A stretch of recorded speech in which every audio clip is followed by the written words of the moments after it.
love stories.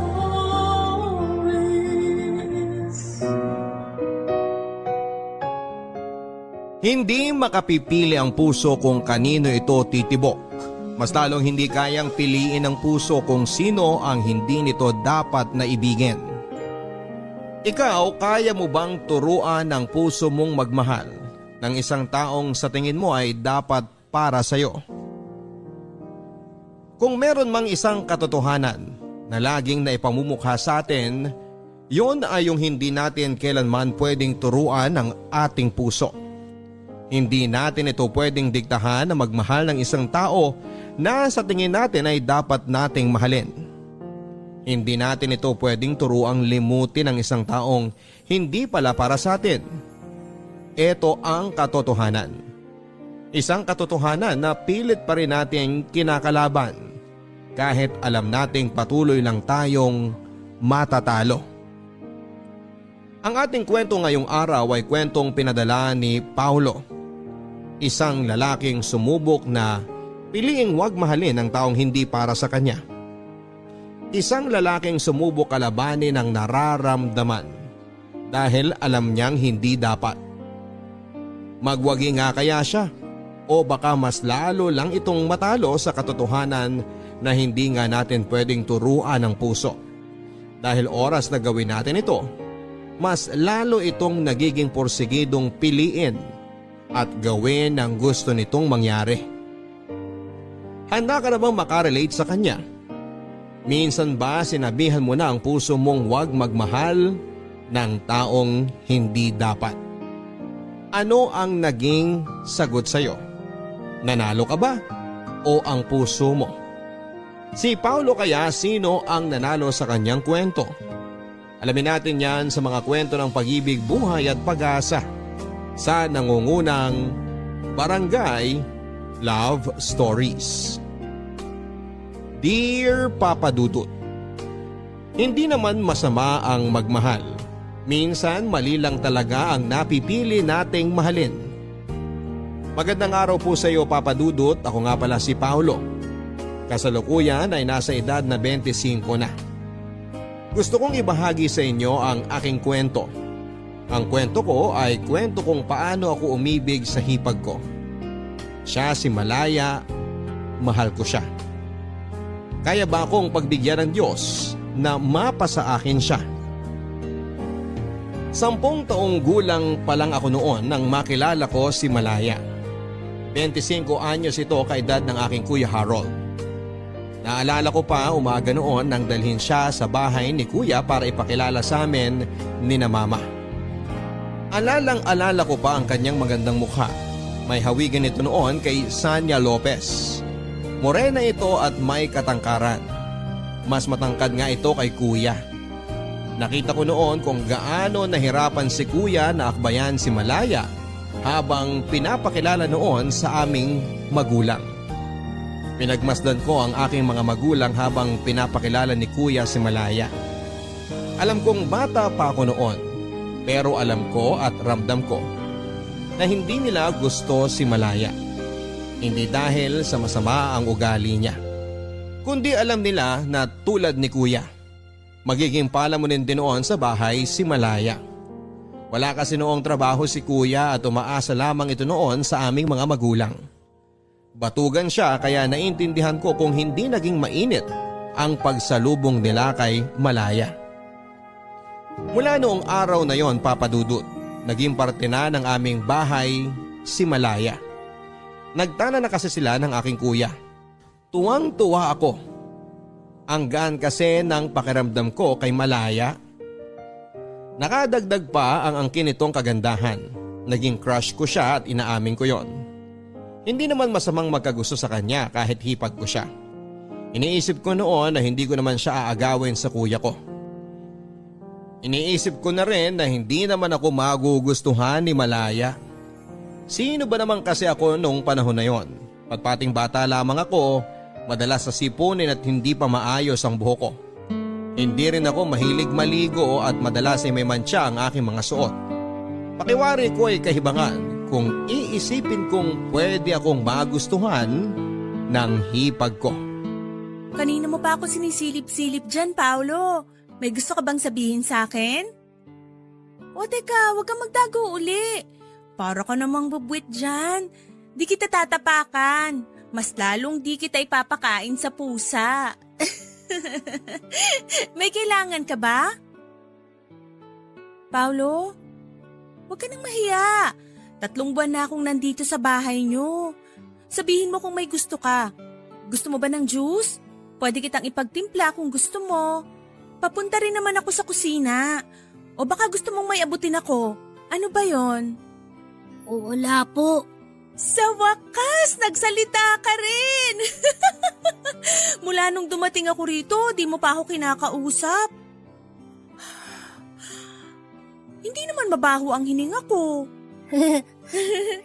Ganyan. Gusto ko yung ganyang tawa mo. Sabi ng nanay ko, kapag komportable ka na sa isang tao, kaya mo na raw tumawa sa harapan niya. Parinig nga uli ng tawa mo.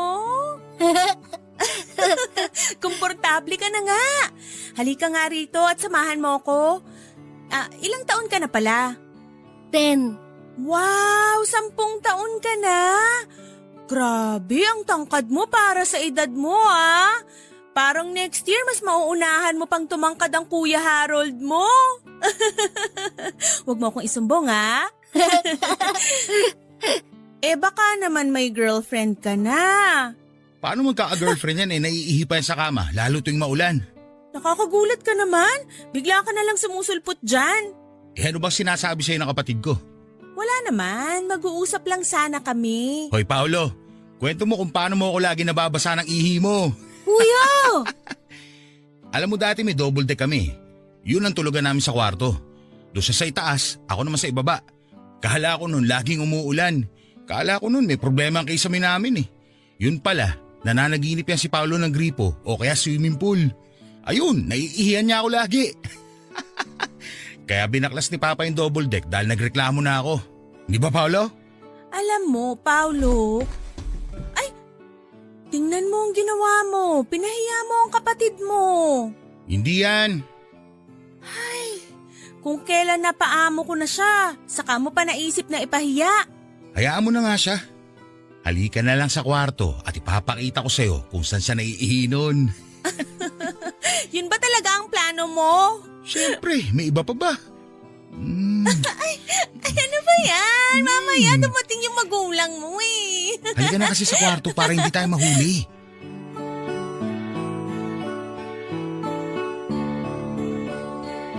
Inis na inis ako noon sa aking Kuya Harold. Hinahiya ako nito sa harapan ni Malaya. Dahil doon ay hindi ko na nilapitan pa si Malaya. Iniwasan ko ito at sobrang halata nga noon ang pag-iwas ko. Sa tuwing nakakasalubong ko siya ay takbo ako kaagad palayo. Alam ko na gusto niyang lumapit sa akin. Pero hindi ko kaya pang lumapit sa kanya dahil nga sa ginawang pagpapahiya sa akin ni Kuya. Kung bakit naman kasi sa dinami-rami ng maaalala ni Kuya. Yung pag-ihi ko pa talaga sa kama. Hindi ko naman makontrol ang sarili ko na huwag maihi sa kama. Naisip ko na normal lang naman yon sa mga batang katulad ko. Naisip ko nga rin na ikwento ko kaya kay Malaya ang mga nakakahiyang ginawa ni Kuya noong bata pa ito para patas na kami. Isang araw ay hindi ko na siya nagawang iwasan pa. Nilapitan ako nito habang gumagawa ako ng merienda ko sa kusina. Sinabi nitong hindi ko raw dapat ikahiya kung naihi ako noon sa kama. Hindi ako umimik papadudot. Naalala ko pa nga na namula ang magkabilang tenga ko noon.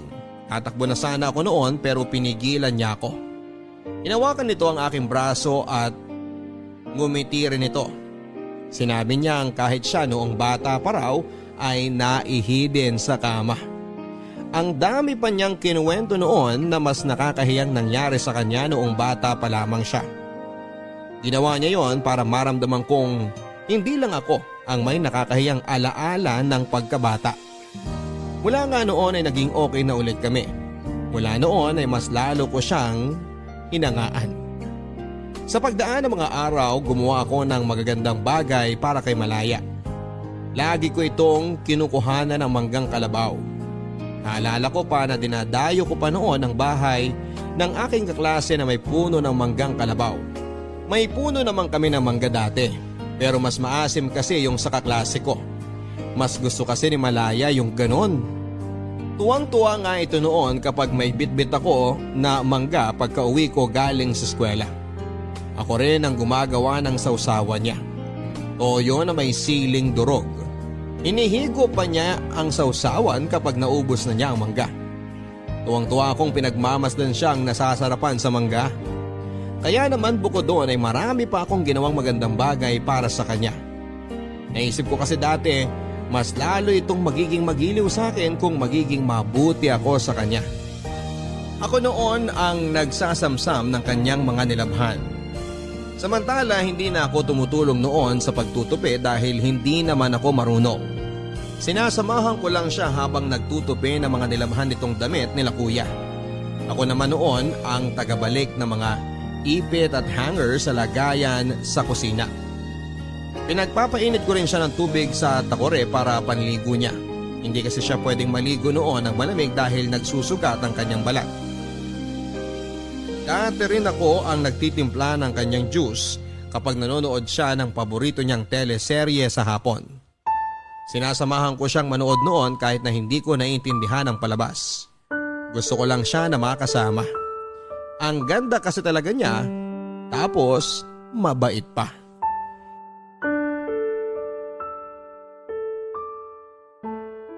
Paano to ngayon? Anong paano na to ngayon? Siyempre papalaglag natin. Ano pa nga ba? Sarili mo tong anak! Hindi pa yan bata. Dugo pa lang yan. Di ko kaya ang gusto mo mangyari. Dugo man to, pero may buhay pa rin to. Isipin mo na lang na regla lang yan.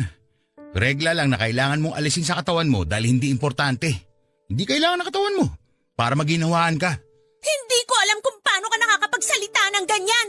Hinaan mo nga yung boses mo. Baka may makarinig. Mamaya andyan lang sa paligid si Paulo at isumbong tayo kay na mama. Ayokong patayin ang anak ko. Ang anak natin. Sabihin na lang natin sa kanila. Matatanggap naman nila to, kadugo naman nila to eh. Kilala ko ang magulang ko.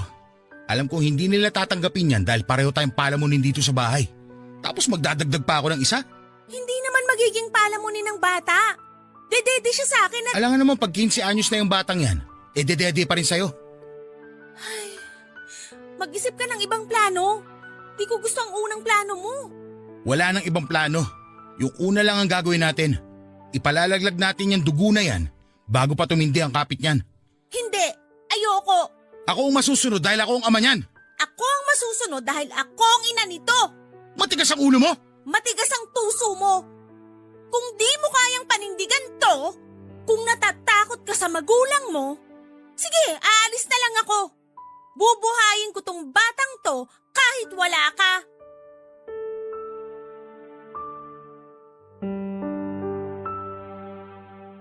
Hindi nila alam papadudot na narinig ko ang lahat ng kanilang naging usapan. Galit na galit ako noon sa kuya ko. Hinayaan kasi nitong umalis si Malaya at naaalala ko pa na sa kwarto nila si Malaya at nag-iimpake ng damit. Umalis si kuya matapos ang argumento nila. Nilapitan ko noon si Malaya at sinubukan ko na hawakan ang kanyang mga kamay. Nakita ko nito at pinalapit niya ako sa kanya. Sinabi niya sa akin na magiging tito na raw ako. Pero sinabi rin niya na huwag ko raw ipagsasabi kahit sa magulang ko dahil ayaw ng kuya ko. Tumango lamang ako papadudot. Gusto ko siyang pigilan noon. Gusto kong sabihin sa kanya na huwag na siyang umalis. Gusto kong sabihin sa kanya na handa akong tulungan siya sa pagpapalaki ng kanyang anak pero hindi ko yon nasabi. Niyakap ako nito bago siya umalis ng bahay. Lungkot na lungkot ako noong umalis si Malaya. Hindi nalaman ng magulang ko noon na buntis na ito. Sinabi lang ni kuya dati na bumalik daw ito sa kanila para alagaan ang nanay nitong lumpo. Naniwala naman ang mga magulang ko. Inis na inis ako noon kay kuya. Napakasinungaling nito. Inisip ko na kung ako lang ang nakabuntis kay Malaya, hindi nito kailangang umalis. Kung ako nakabuntis kay Malaya ay gagawin ko ang lahat para mabigyan sila ng magandang buhay. Naisip ko rin na sana ako na lang si kuya para napanindigan ko siya. Di sana kapiling pa namin noon si Malaya.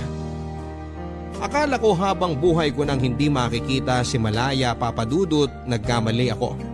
Makalipas kasi ang ilang linggo ay nalaman ko na lang na sinundo ni kuya si Malaya sa bahay nila. Tuwang-tuwa ako noong nakita kong pumasok sa pintuan si Malaya. Ako nga noon ay ang unang lumapit sa kanya para yakapin siya. Doon na rin nila inamin na buntis nga si Malaya. Tulad ng inaasahan ni na kuya, hindi naging maganda ang pagtanggap ni na mama sa balitang yon. Pero wala na silang nagawa. Ando na raw eh. Tanggapin na lang daw yon. Yon ang sinabi ni mama. Dahil nga may pinaghahandaan na sina kuya at Malaya noon ay kailangan nilang parehong magtrabaho. Naging jeepney driver si kuya samantalang si Malaya naman ay naging kasama ni nanay sa pamamalengke ng mga gulay at karne na siya namang nilalako nila sa aming barangay. Kailangan nila noon na makaipon para sa panganganak ni Malaya. Nung una naging sapat naman ang kinikita nila. Pero nang tumagal ay hindi na. Naging sakitin kasi si Malaya at hindi naging madali noon ang pagbubuntis niya. Lagi siyang tinatakbo noon sa ospital. Napupurnada pa nga ang pamamasada noon ni kuya dahil kailangan niyang ihatid si Malaya sa ospital gamit ang jeep na pinapasada niya. Naaawa ako noon kay Malaya. Alam ko na hindi nila kakayanin ang gagastusin sa panganganak nito kung laging ganon ang mangyayari. Kaya naman tumulong ako sa kanila dati.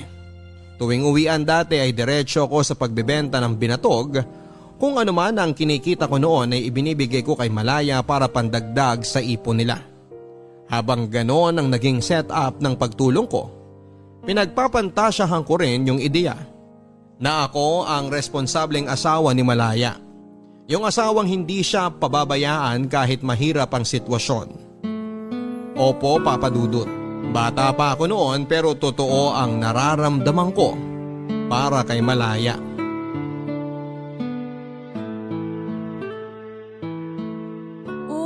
Nag-abot ka na naman ng pera sa akin, Paulo. Wala po yan, ate. Dagdag mo na lang po sa ipon niya ni kuya para kay baby. Yan din ang sinabi mo sa akin nung nakaraan. Ayoko nang tanggapin to. Bakit naman po?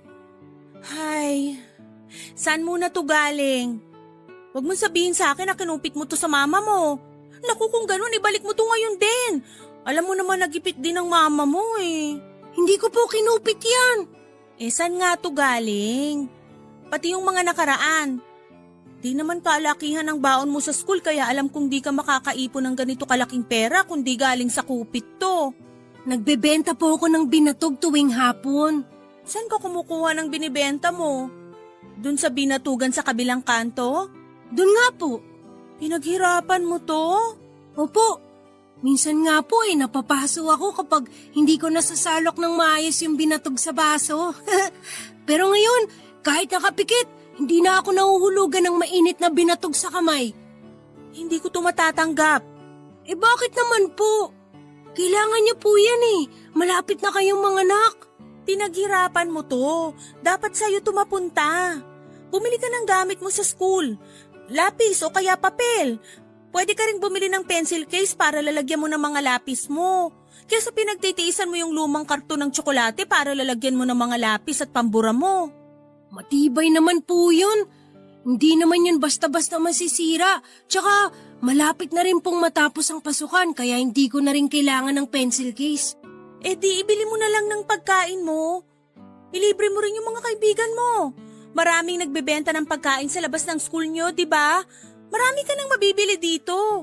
Siguradong magugustuhan ka lalo ng mga kaklase mo. Hindi ko naman sila gustong ilibre. Hindi ko talaga tatanggapin to.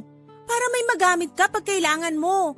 Pwede mo ring ibigay sa mama mo para pandagdag puhunan sa mga paninda niya.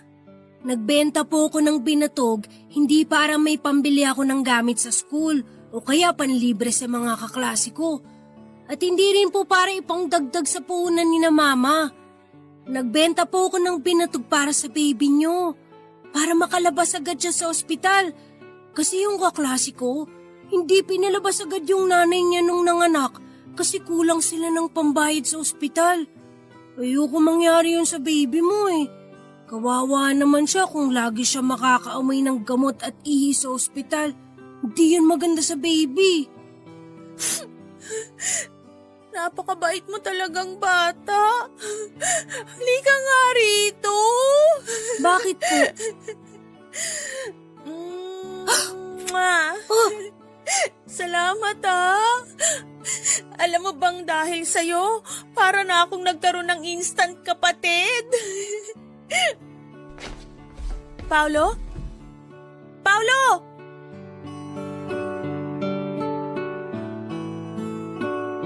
Tumakbo ako noon matapos akong halikan sa pisngi ni Malaya. Nagkulong ako sa kwarto habang sinapo ko ang aking pisngi, kung saan dumampi ang malambot na labi ni Malaya. Pulang-pula yon at naaalala ko pa. Panay ang tingin ko noon sa salamin habang binabalikan ang eksena kung saan ay hinalikan ako ni Malaya. Hindi na nga noon matanggal ang ngiti ko. Si Malaya ang naging una kong halik. Si Malaya rin ang naging dahilan ko para magsimula akong magpantasya at hawakan ang aking sarili. Matapos ang halik na yon ni Malaya sa aking pisngi, palihim akong kumukuha ng kanyang gamit. Mga gamit na iniisip ko na hindi naman niya mapapansin kung sakaling mawala sa kanyang paningin. Nagsimula yon sa luma niyang panyo hanggang sa paubos nitong lipstick na lagi na lang nakalagay noon sa gilid ng kanilang mesa sa kwarto. Nilagay ko noon ang bawat makuha kong gamit niya sa isang lumang karton ng sapatos. Tinatago ko yon sa ilalim ng aking kama. Tuwing sasapit noon ng gabi bago ako matulog ay kinukuha ko ang karton na yon at mamimili ako ng gamit ni Malaya na isasama ko sa aking kama para magpantasya.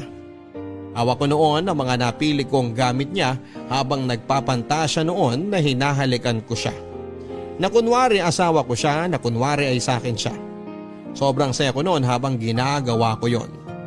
At kapag natapos na ako, agad-agad akong makakatulog noon habang hawak ko ang gamit niya. Akala ko noon ay hindi ako mahuhuli sa ginagawa ko.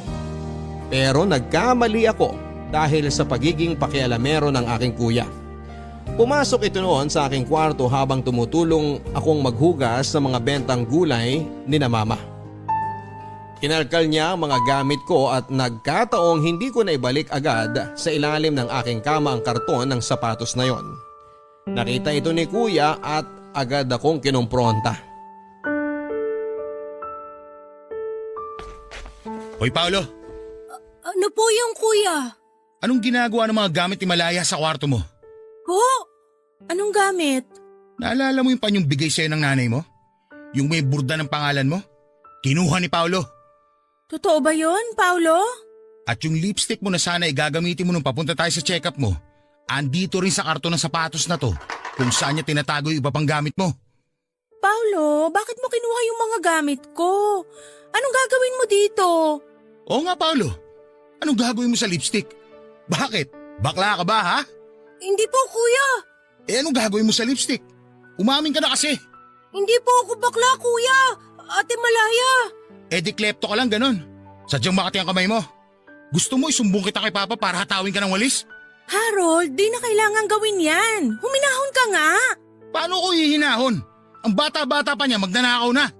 Sa ngayon maliliit na bagay lang ang kinukuha niya. Isa susunod. Paano kung yung cellphone mo na? O kaya pera na? Paano kung isang araw sa kapitbahay na siya magnakaw?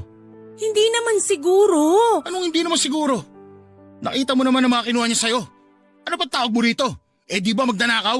Hindi nga po ako magnanakaw. Anong tawag mo sa'yo? Kung hindi ka magnanakaw, isipin kong bakla ka dahil puro gamit pang babae itong kinuha mo. Hindi rin po ako bakla. Bakit mo nga kinuha itong mga gamit ni Malaya? Kasi crush ko po siya. Paulo, anong… Aba, binata na! Malaya, ikaw kasi ang ganda mo masyado. Tingnan mo, pinagnanasaan ka na ng kapatid ko. Harold, ano ba? Paulo! Oh, tingnan mo yun. Nagtatatakbo na.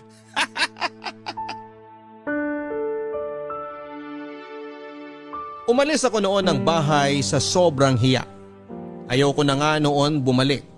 Napaamin ako ng hindi oras kay Malaya at panayang suntok ko noon sa ulo ko. Inis na inis ako sa sarili ko, Papa Dudut, kung bakit hindi ko tinikom ang aking bibig. Bakit ba ako umamin kay Malaya? Sa harapan pa ni Kuya na asawa niya. Ilang oras ako naglakad-lakad kung saan-saan para makaiwas kay Malaya.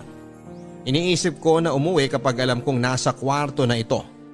Pero paggabi na rin noon, natakot na akong gumala pa. Kaya naman nagpasya na akong umuwi na lamang, Papa Dudut. Bahala na, yun ang sinabi ko sa sarili ko.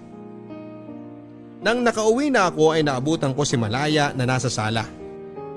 Wala sina Kuya at mga magulang ko. Nasa kwarto na sila noon at nagpapahinga na. Tatakbo na sana ako noon papunta sa aking kwarto nang pisilin ni Malaya ang braso ko. Ang sarap sa pakiramdam ng pagkakahawak niyang yon. Pinaupo ako nito sa kanyang tabi. Ninitian niya ako at hindi ako makatingin sa kanya ng diretsyo. Sa sahig ako nakatingin habang nagsasalita ito. Sinabi niyang hindi ko raw kailangang mahiya kung may gusto ako sa kanya. Dagdag pa niya na normal lang daw yon sa pagbibinata. Tumango lamang ako dahil hindi ko alam kung ano ang pwedeng sabihin sa kanya. Nang tinanong niya ako kung gusto ko na raw bang pumunta ng kwarto ko ay tumango ako. Tatakbo na sana ako noon dahil akala ko ay tapos na siya nang sasabihin niya. Pero pinigilan niya akong muli. Nang tignan ko siya ay inabot niya sa akin ang panyo niya. Yung panyo na kinuha ko sa kanya. Yung may borda ng pangalan niya. Tumingin ako sa kanya at nagtanong ang aking mga mata. Ngumiti ito at sinabing sa akin na lang daw yon at sinabi pa niya na bigay yon ng nanay niya sa kanya. Aniya mas maaalagaan ko raw kaya ibibigay niya sa akin. Kinuha ko yon sa kanya at saka tumakbo papunta sa aking kwarto. Muli ay nagpantasya ako sa kanya habang hawak noon ang panyong bigay niya. Makalipas noon ng ilang buwan ay nakapanganak na si Malaya. Isang napakalusog na sanggol na lalaki. Tinutokso nga nila ako noon na kamukhang kamukha ko raw ang aking pamangkin. Sinabi rin ni Malaya na posibleng araw na maging kamukha ko ang anak nila dahil ako ang madalas na nakakasama niya sa bahay. Napaglihian daw niya ako at tuwang-tuwa ako noon. Para bang pakiramdam ko ako ang tatay ng anak ni Malaya. Tinatanong pa nga ni Malaya kung ano raw ang pwedeng ipangalan sa anak nila. Sinagot ko noon na Pau Pau. Sunod sa aking pangalan. Ang akala ko noon ay pagtatawanan lang nila ang sinabi ko. Pero natuwa si Malaya. Sinabi niyang Pau Pau na lang ang palayaw ng kanilang anak.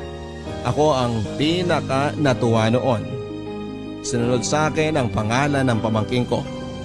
Madalas ako ang nag-aalaga noon sa anak nila. Nagkataon kasi na bakasyon sa school at imbes na makipaglaro sa mga bata, ay madalas na pinipili kong magtimpla ng gatas ni Pau Pau. Hindi kasi nagpapadede si Malaya. Bukod kasi sa hindi masyadong naging marami ang gatas nito sa kanyang dibdib, ay kinailangan din ito na magtrabaho bilang sekretarya sa aming barangay hall.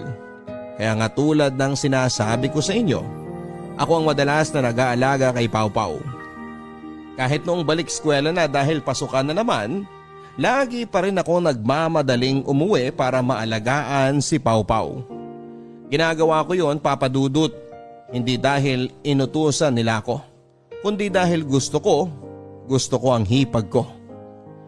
Hindi na ako noon nagbebenta ng binatog, wala na rin kasi akong oras. Kahit sayang ang kikitain ko noon ay mas pinipili ko mag-alaga na lang ng bata. Wala rin kasing mapag-iiwanan kay Pau Pau kundi ako lamang. Si Kuya naman ay tuloy pa rin ang pagiging jeepney driver noon. Madalas ay konti lang ang naiuwi niyang pera. Di dahil mahina ang pasada, kundi dahil bili ito ng bili ng mga gamit niya para sa sarili niya at hindi para kay baby Pau Pau. Noong napansin kong naging ganito na si Kuya ay napilitan akong ibenta noon ang mga gamit ko. Tulad ng comics, iba pang damit na niregalo sa akin ng aking mga ninong at ninang. Pati na rin ang iba kong laruan. Inipon ko ang pera at ibinigay ko kay Malaya. Oh, para saan tong pera? Pambili po ng kailangan ni Pau Pau. Naku nagbebenta ka na naman ba ng binatog?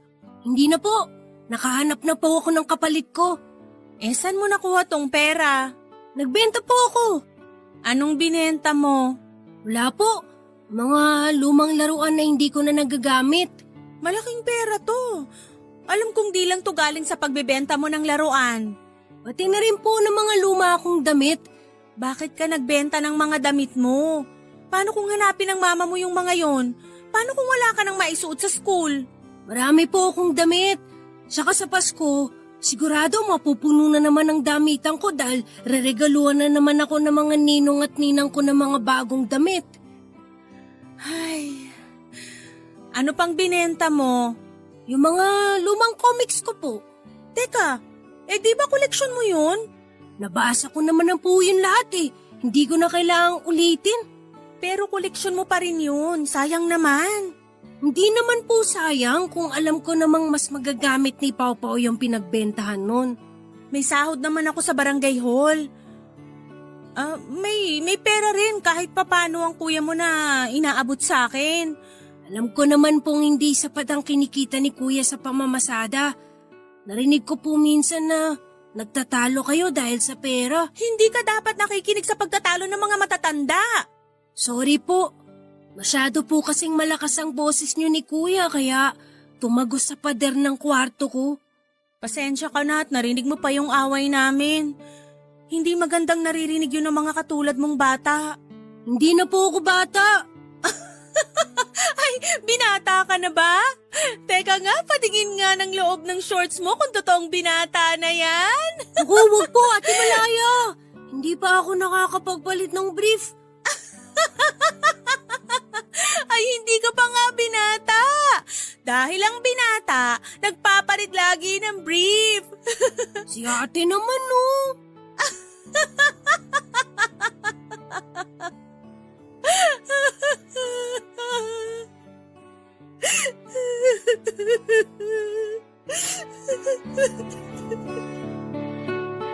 Nagulat na lamang ako nang biglang umiyak si Malaya. Hindi ko alam ang gagawin ko noon. Iniisip ko na talaga atang may problema sila sa pera kaya siya napaiyak ng ganon. Pero hindi pala. Iba palang naging dahilan ng pag-iyak ni Malaya. Nalaman kong bukod sa problema nila noon sa pera ay may babae din si kuya. Narinig ko na nag-uusap sina mama at Malaya. Umiiyak din noon si Malaya habang dinedetalye kay mama kung paano nito nahuli si kuya na may ibang babae. Nabasa raw ni Malaya noon sa cellphone ni kuya ang malaswang usapan nila nung babae. Nanginginig noon si Malaya habang nagkikwento at binabalikan ang kaganapang yon. Awang-awa ako kay Malaya habang pinakikinggan ko siya. Sinabi niya kay mama na aalis na lang daw siya. Sinabi niya na hindi raw niya kaya ang lokohin na lang ng ganon. Pinigilan siya ni mama at sinabi niyang bigyan pa raw ng tsansa si kuya at magbabago pa raw ito. Hindi naman kumbinsido noon si Malaya. Desidido na itong umalis pero nakiusap si mama. Sinabi niyang kawawa naman daw si Pau Pau kung lalaki itong walang kapiling na ama. Doon na kumalma noon si Malaya. Natamaan siya sa sinabi ni mama. Dahil doon ay nanatili si Malaya sa bahay kahit na hirap na siya sa kanyang sitwasyon. Tinikom ni Malaya ang kanyang bibig tungkol sa pambababae ni kuya. Alang-alang kay Pau Pau ay nagtiis si Malaya. Naging madalas din ang away nila noon ni kuya at lagi ko dating naririnig. Narinig ko noon kung paano siyang paulit-ulit na minumura ni kuya. Iyak lang ang naging sagot noon ni Malaya at awang-awa ako sa kanya, Papa Dudut. Kung pwede lang ako makialam sa kanila ay ginawa ko na. Pero dahil bata pa ako noon at hindi dapat makialam sa away ng matatanda ay mas pinili kong makinig na lamang at ipagdasal na malampasan niyo ni Malaya.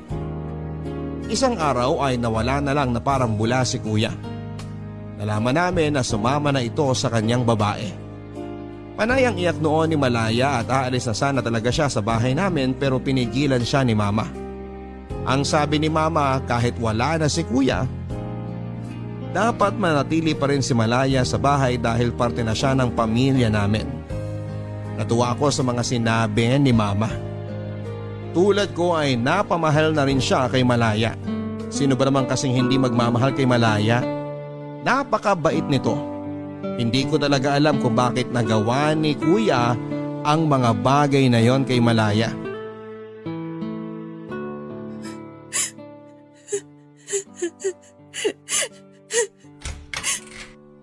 Paolo? Anong ginagawa mo rito sa kwarto ko? Narinig ko po kasi kayong umiiyak. Pasensya ka na ha. Nakalimutan kong manipis lang pala ang dingding ng kwarto ko. Di naman ako umiiyak. Bakit po namamaga ang mga mata nyo? Alam mo namang lagi akong napupuyat dahil sa pamangkin mong iyakin. Mukhang mana po sa inyong pamangkin ko. Iyakin din po kasi kayo eh. Siguro nga. Kailangan nyo po ba ng kausap? Hindi na. Bumalik ka na sa kwarto mo. Alam kong may klase ka pa bukas. Maaga pa naman po. Tsaka hindi po ako makatulog eh. Busog din kasi ako. Ang sarap po kasi ng niluto nyo kanina. Naparami ako ng kain. Ang hirap tuloy matunawan. Salamat ha. Buti ka pa nasasarapan sa luto ko. Samantalang Si kuya, hindi po. Ay, kung nasasarapan siya sa luto ko noon, baka di siya sumama sa ibang babae. Sa tingin mo? Huwag niyo na po sanang sisihin ang sarili niyo sa ginawang desisyon ni kuya. Mahina talaga si kuya sa pagdedesisyon. Laging mali. Diba, nasabi na yun sa inyo ni na mama? Alam ko namang pinapagaan niyo lang ang loob ko dahil sa ginawang pag-iwan sa akin ng kuya mo. Ayaw lang kasi namin na nakikita kang umiiyak. Balang araw, kapag di ko na mahal ang kapatid mo, titigil na rin ako sa pag-iyak. Di mo na maririnig sa kwarto mo ang pag-iyak ko. Makakatulog ka na ng mahimbing. Kailan yung hindi mo na siya mahal? Hindi ko alam. Wala namang kasing switch button ng pagmamahal. Para kung ayaw mo nang mahalin ng isang tao, pwede mo nang i-off, ganun. Hindi ko po kasi maintindihan eh.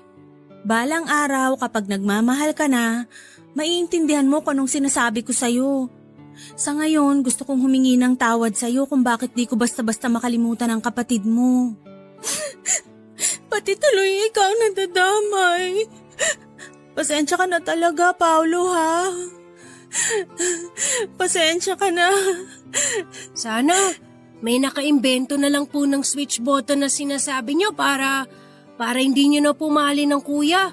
Kasi hindi naman siya nakakabuti sa'yo. Sana balang araw may makaimbento nun. Sa ngayon, tiis lang muna sa ingay ng iyak ko, ha?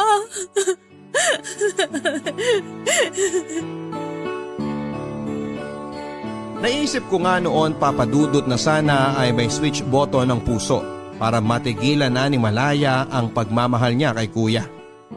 Naisip ko rin na baka makatulong din sa akin ang switch button na yon para tumigil na ang nararamdaman ko para sa kanya. Papadudot, habang tumatagal ay lumalaki ang pagmamahal ko kay Malaya. Alam kong bata pa ako noon pero sigurado na ako sa nararamdaman ko. Hindi nga yon nawala hanggang sa pag-abante ng edad ko.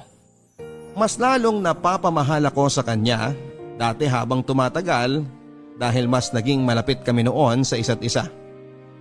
Dahil wala na nga noon si kuya sa buhay niya. Ako na ang humahalili para alalayan siya sa maraming bagay. Tumayo ako na parang batang ama sa kanilang anak na si Pau Pau. At masasabi ko noon na wala akong ibang gustong sitwasyon kundi ang maging pamilya kaming tatlo ni na Malaya. Sa aking pagbibinata, wala akong ibang naging gusto kundi si Malaya lang. Siyempre, hindi ko yon sinabi sa kanya. Bukod sa alam kong torpe ako ay alam ko rin na hindi magandang tignan. Naging asawa siya ni kuya, nanay siya ng pamangkin ko.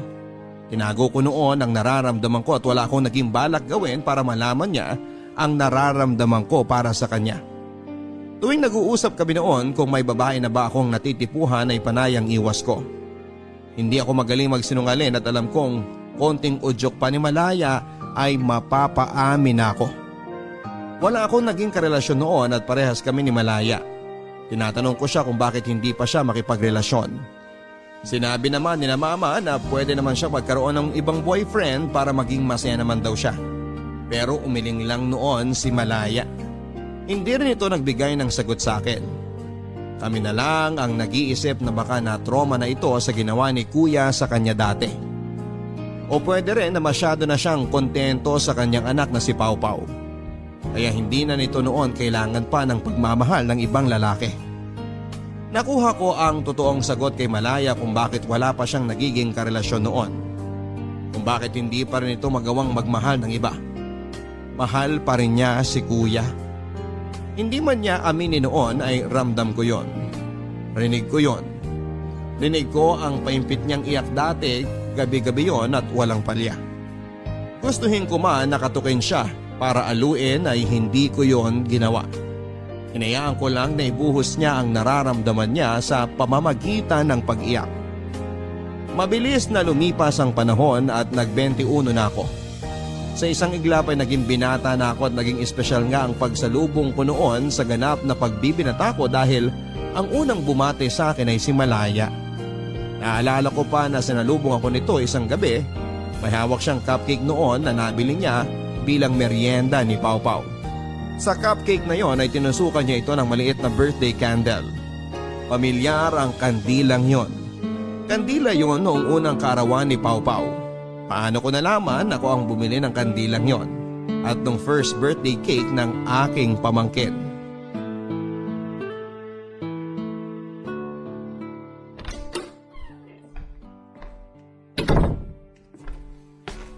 Happy birthday, Paolo! Ano to? Di birthday cake mo. O, hipan mo na yung kandila. Ay, teka, mag-wish ka muna. Wish ko na sana maging cake tong cupcake. Uy, sorry naman kung ito lang ang afford ko. Joke lang naman. Alam ko, kulang pa to kumpara sa mga ginawa mo para sa amin ng pamangkin mo. Mula nung iniwang kami ng magaling mong kapatid. Mukhang nangangamoy ang palayang durog na naman po ang hangin. Uy, di na ako bitter ah. Ikaw? Di ka na mabiro. Pero, seryoso. Ayos na sa akin tong cupcake na to. Wala naman akong gusto na kahit na ano ngayong birthday ko eh. Kontento na ako sa inyo ni Pau Pau. At syempre, sina mama. Kung katulad mo rin lang ang kuya mo, sana andito pa yun ngayon. Hay, kung bakit naman kasi di na lang kayo nagkapalit ng kuya mo? Anong ibig mong sabihin? Wala naman, naisip ko lang. Sana ikaw na lang yung panganay sa inyong magkapatid para ikaw na lang yung una kong nakilala. At ikaw yung tatay ni Pau Pau. Di sana wala akong problema ngayon. Wala eh. Huli akong pinanganak. Alam mo, kahit nung bata ka pa lang, ganito ka palang kalit na no? Alam kong mas mature ka na mag-isip kesa sa kuya mo. Saka, mas gwapo ako dun no? 99.9% oo.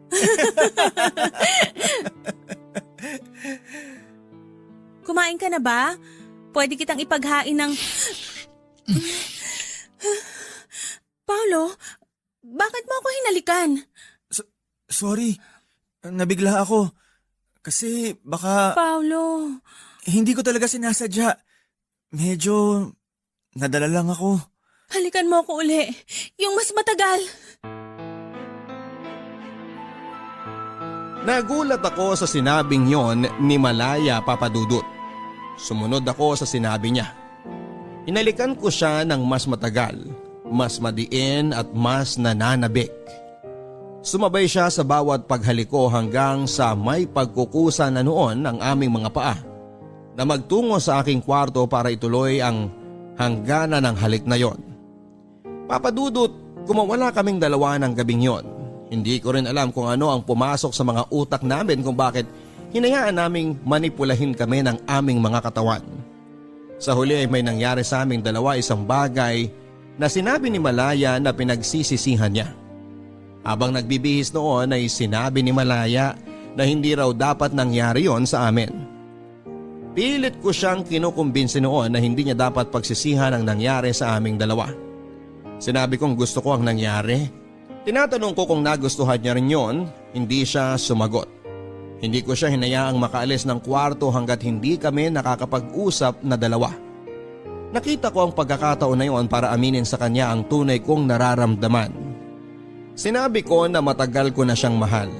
Sinabi ko rin na handa akong maging ama kay Pau Pau. Umiling lang si Malaya. Masyado siyang natatakot sa sasabihin ng magulang namin. Naisip ko noon na tama naman siya at hindi nga naman maganda kung pareho kaming magkapatid na tinuhog niya. Hindi ako tumigil noon na kumbinsihin si Malaya at sinabi ko sa kanya noon na pwede naming subukang dalawa kahit napalihim. Hindi siya umimik. Mukhang nagustuhan niya ang sinabi ko. Sa huli ay pumayag naman ito. Pero sinabi niya sa akin na wala raw assurance na mahuhulog siya sa akin. Sinagot ko siya at sinabi ko na hindi ako takot sumugal. Nilihim nga namin ang relasyon namin, Papa Dudut. Laging may nangyayari sa amin tuwing wala si na Mama. Sa tuwing gabi kung kailan tulog na sila. Naging maayos naman ang simula namin at naramdaman ko na nahuhulog na si Malaya sa akin. Pero hindi lang niya maamin. Paolo, ano ba? Wala naman si na Mama eh. Tara na sa kwarto mo. Natutulog si Pau Pau. Magigising yun kapag masyado tayong magulo. Eh di, dun tayo sa kwarto ko. Ayoko nga ron, ang kalat-kalat ang kama mo. Eh di, dun tayo sa sahig ko para mas may challenge. Ikaw talaga? Baka sinamama mo na yan. Teka at... Uy, buti hindi pa kayo nagpapalit ng doorknob. Pwede pa pala ang lumang susi ko eh. Oh, kamusta kayo ha? Harold? Kung makagulat ka naman dyan, akala mo bumangon ako sa hukay. Kamusta ang maganda kong asawa ha? Anong ginagawa mo rito, kuya? Umuwi. Masama ba? Bahay ko rin naman to ah. Umalis ka na. O bakit ako aalis? Hindi mo ba narinig yung sinabi ko? Bahay ko rin naman to ah. Sigurado akong namiss ako ni na Mama. At sigurado ako namiss ako ni Pau Pau. O teka, asan ang anak ko? Huwag mo siyang istorbohin. Natutulog siya. Kuya, mabuti pa umalis ka na. Kanina niyo pa ako pinapaalis ah. Ganyan ba kayo mag-welcome ngayon ng bagong dating? Hindi magandang nandito ka. Anong hindi maganda? Makukumpleto na ulit tayo. Pamilya na ulit tayo, Malaya. Ayaw mo yon? Matagal ka nang wala. At ngayon, bumabalik na ako. Hindi mo man lang ba ako yayakapin? Kuya, please, umalis ka muna kasi. Kung makapagpaalis ka sa akin, wala ka respeto ah. Ako pa rin ang panganay, tandaan mo yan. Pero ayoko magalit ngayon. Ang gusto ko lang naman ay magkumustahan tayo. Mag-usap-usap tayo. Tulad ng dati, ganun. Wala tayong dapat pag-usapan. Ang dami kaya. Magkumustahan muna tayo. Paolo, sigurado may girlfriend ka na ngayon. Kuya, please. Ang laking bulas mo ah. Sigurado ako kung saan ka man nagtatrabaho ngayon, marami kang napaikot na babae. Teka nga muna, ilang babae na bang nadala mo sa kwarto mo? Magagaling ba? Ha? Kuya, sinabi ng... O baka naman bakla ka na? Kung ganun, ilang lalaki na nadala mo sa kwarto mo? Magagaling ba? Harold, ano ba? Ikaw naman, hindi ka na nasanay sa pangalaska ko dyan sa kapatid ko. Teka nga muna, nagugutom na ako. Ang haba ng biyahe ko mula sa... basta. Anong ulam nyo? Bumalik si Kuya Harold na para bang wala lang. Na para bang namalengke lang siyang saglit. Nainis ako noon na pinaghandaan pa siya ni Malaya na makakain niya. Panay ang hawak ni Kuya sa kanya kahit panay noon ang ilag ni Malaya. Dahil hindi ko na kinaya ang nakikita ko ay umalis ako. Hindi ko rin siguro kaya na marinig kung ano man ang mapag-uusapan nila ng mga oras na yon. Ayokong marinig na sabihin ni Malaya na mahal pa rin ito si Kuya Harold. Ayos na kami nun eh. Kung bakit kasi bumalik pa si Kuya. Nang umuwi ako matapos kong magpahangin ay nadatnang ko si na Kuya. Si Malaya at ang mga magulang ko sa sala. Nakita kong hindi masaya ang mukha ng mga magulang ko pero tinanggap na lang nila na bumalik na si Kuya. Naisip nila na ayos na rin daw para may ama ang apo nila. Nagalit ako ng palihim, lalo na noong naramdaman kong umiwas na noon sa akin si Malaya. Naisip ko na baka nga nagkabalikan na silang dalawa. Alam ko na talo ako, may anak silang dalawa. Ako naman ay kaulayaw lang noon ni Malaya tuwing gabi at malungkot siya. Umiwas na rin ako kay Malaya at naisip ko na para rin ito sa ikabubuti ni Pau Pau. Gusto kong lumaki ang bata ng buo ang pamilya niya. Sinubukan kong kalimutan na noon si Malaya pero hindi ako nagwagi. Isang gabi nagulat na lamang ako nang pumunta si Malaya sa kwarto ko. Sinabi nito sa akin na hindi na raw niya mahal si kuya. Sinabi rin niya na ako ang mahal niya. Natuwa ako. Inalikan ko siya at may nangyaring muli sa aming dalawa at nung nahimasmasan ako, bigla kong naisip na mali yon. Sinabi ko rin sa kanya na yun na dapat ang huling beses na may mangyari sa amin. Hindi nito tinanggap ang sinabi kong yon. Sinabi ko sa kanya ang mga dahilan ko kung bakit hindi na kami pwede at tinanggap naman niya. Papadudot, masakit man pero pinabalik ko siya sa kuya ko. Sobrang sakit dati pa na makita sila na magkasama. Pero kailangan ko yung tiisin hanggang isang araw ay nalaman naming buntis muli si Malaya. Naisip ko na maganda na rin yon para may dahilan ako para kalimutan siya pero hindi pala. Dahil ako ang ama ng ipinagbubuntis niya. Nag-usap kaming dalawa at sigurado raw siya na sa akin yon. Sinabi ko sa kanya na kung pwedeng ipaako na lang niya kay kuya ang ipinagbubuntis niya dahil yun naman ang naisip kong dapat. Sinabi ko sa kanya na kahit ganoon ang gagawin niya ay hindi ko pa rin sila pababayaang mag-ina. Pumayag naman ito sa isang kondisyon. Sinabi niya na ipagpatuloy pa rin daw naming dalawa ang lihim naming relasyon, Papa Dudut. Pumayag ako. Hindi dahil gipit na ako noon sa sitwasyon kundi dahil mahal ko si Malaya. Hindi naman masama ang magmahal. Minsan mali lang talaga ang napipili nating mahalin. Mali na pinili kong mahalin si Malaya, mali na hinayaan ko ang sarili kong mahulog ng husto sa piling niya. Dapat kinontrol ko noon ang sarili ko para hindi na kami napunta sa mas mahirap na sitwasyon. Pero nagmahal lang ako. Hindi ko kontrolado kung sino ang pipiliin ng puso ko. Sa ngayon ay wala pa ring nakakahalata sa relasyon naming palihim ni Malaya. Sa pagdaan nga ng panahon ay naging magaling kami sa pagtatago. Walang kaalam-alam si kuya na tuwing wala ito sa bahay o tuwing tulog ito ay may nangyayari sa aming dalawa ni Malaya. Hindi ko alam kung hanggang kailan kami magiging ganito ni Malaya. Ipinagdarasal ko na lamang ngayon na sana ay hindi kami mahuli. Dahil wala akong maisasagot na tama sa kanila dahil alam kong una pa lamang ay mali na talaga ito. Maraming salamat po Papa Dudut sa pagbasa ng aking liham. Ang inyong forever ka-barangay, Paulo.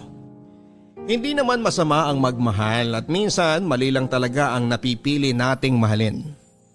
Kung bakit naman kasi hindi lang pwedeng tama lagi ang napipili nating mahalin. Kung bakit naman kasi may mali pa pagdating sa pag-ibig. Paulo, hindi madali ang sitwasyong napiling pagdalhan sa iyo matapos kang magmahal ng maling tao. Hindi ko rin masasabi kung paano ka totoong makakalaya sa sitwasyon mong yan kung sobrang inipit ka na ng sitwasyon. Hindi ko rin gustong sisihin ka pa sa mga nangyari dahil tapos na yon. At dapat matuto na lang tayo mula doon. Kung ano man ang kinakaharap mong sitwasyon na hiling ko na sana ay makaisip ka ng paraan para maitama mo ang lahat. Hindi ko pwedeng idikta sa iyo kung ano at papaano yon. Tanging ikaw lang ang nakakaalam kung ano ang pwedeng gawin sa nangyayari sa inyo. Hanggang sa muli mga kapuso, ako po si Papa Dudut sa mga kwento ng pag-ibig, buhay at pag-asa dito sa Barangay Love Stories number 1. Mga kwento ng pag-ibig, kwento ng pag-asa at mga kwento ng buhay dito sa Barangay Love Stories. Love Stories. Forever. Forever. Forever!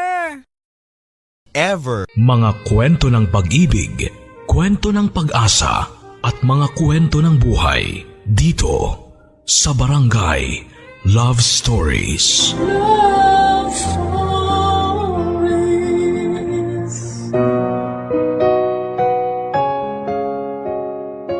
Ang respeto ay hindi lang dapat na ibinibigay sa kapwa natin.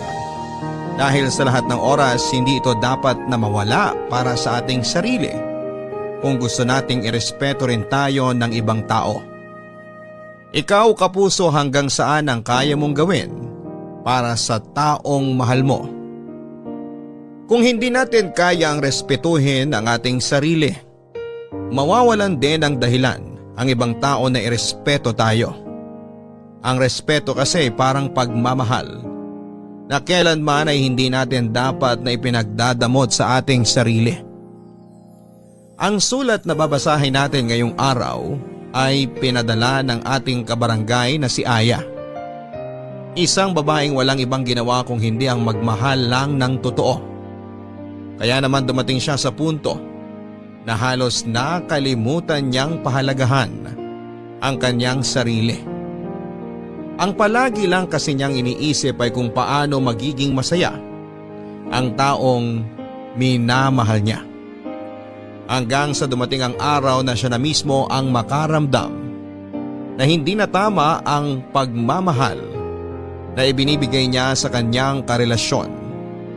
At kung kailan handa na siyang piliin ang sarili niya, saka naman siya mahihirapan dahil ayaw na siyang pakawalan ng karelasyon niya. Gusto mo na bang makilala si Aya at marinig kung paano siya nagsakripisyo para lamang sa taong mahal niya? Handa ka na bang mainis at maiyak sa kwento ng buhay niya? Kagaya ka rin ba niya na todo-todo kung magmahal? Yung tipong wala nang tinitira na pagmamahal at respeto para sa sarili mo? O mas pipiliin mong makalaya sa isang relasyon na ikaw na lang mag-isa ang nag-e-effort?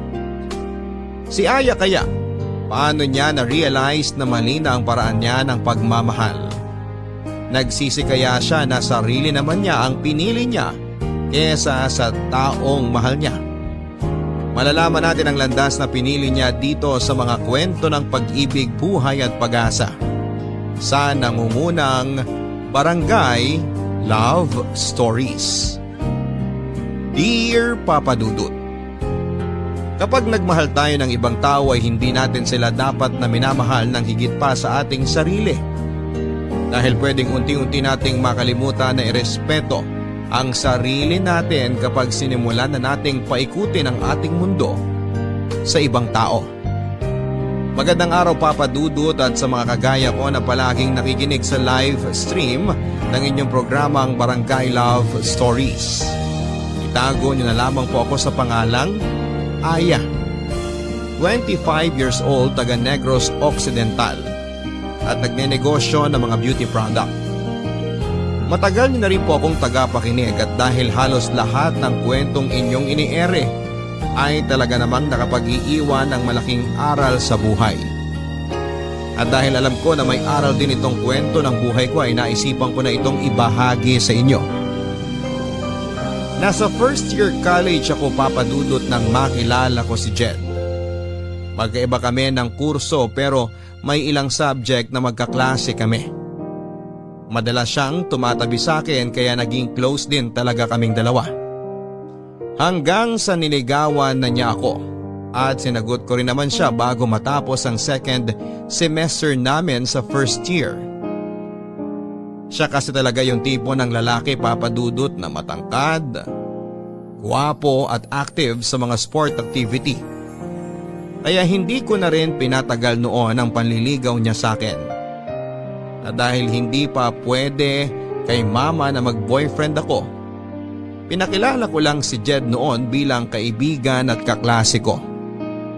Mabait namang boyfriend si Jed, makulit siya at palabiro kaya tumagal din ang halos 2 taon noon ang relasyon namin Papa Dudut.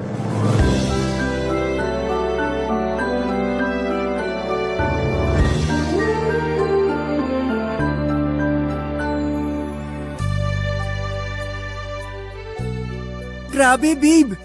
Ang ganda na pagkakasulat mo dito sa reaction paper ko. Hindi naman masyado. Sinimplihan ko na nga lang ang mga salita na ginamit ko dyan eh.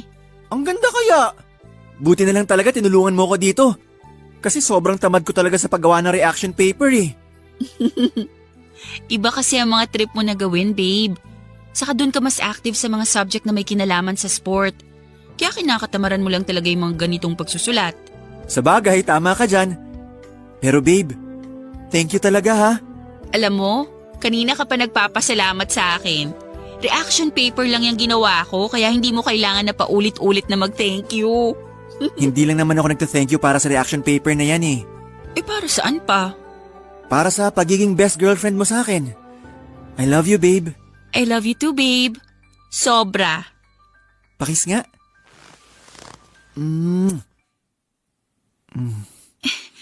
Babe, sandali lang. Bakit? Baka dumating na yung mga kasama mo dito sa boarding house. Mamayang gabi pa sila uuwi. Babe, sandali lang. Itigil mo na muna yung ginagawa mo sa akin. Babe, sabi ng teka lang eh. Ano bang problema mo? Bakit ka sumisigaw dyan? Hindi naman ako sumisigaw. Kasi naman, binubuksan mo na tong butones ng blouse ko. Eh ano naman? Boyfriend mo naman ako at girlfriend kita. Magto 2 years na nga tayo tsaka dati na naman natin ginagawa to, babe. Oo nga, pero hanggang bewang lang yung kamay mo dapat. Sinabi ko na yun sa'yo, di ba? Bakit parang gusto mo nang ipasok sa loob ng blouse ko yung kamay mo kanina? Ang arte mo naman, Aya. Akala ko ba mahal mo ko? Mahal kita, Jed. Alam mo naman yun. Kung mahal mo ko, bakit nag-iinerte ka ngayon? Magdadalawang taon na tayo magkarelasyon pero parang wala ka pa rin tiwala sa akin. Babe, alam mo namang hindi totoo yung sinasabi mo. Mula nung unang araw na maging tayo, malaki na ang tiwala ko sa'yo. Babe, huwag ka nang magtampo. Payakap nga ako sa babe ko. Kung mahal mo talaga ako, ibibigay mo ang gusto ko. Aya, matagal naman na tayo magkarelasyon. Baka naman kahit isang beses lang subukan nating gawin to. Normal naman to eh. Di ba nga sabi nila, pinapatibay daw ng sex ang relasyon ng dalawang taong nagmamahalan. Kaya kapag ginawa natin yun, sigurado ako na mas lalong titibay ang relasyon nating dalawa.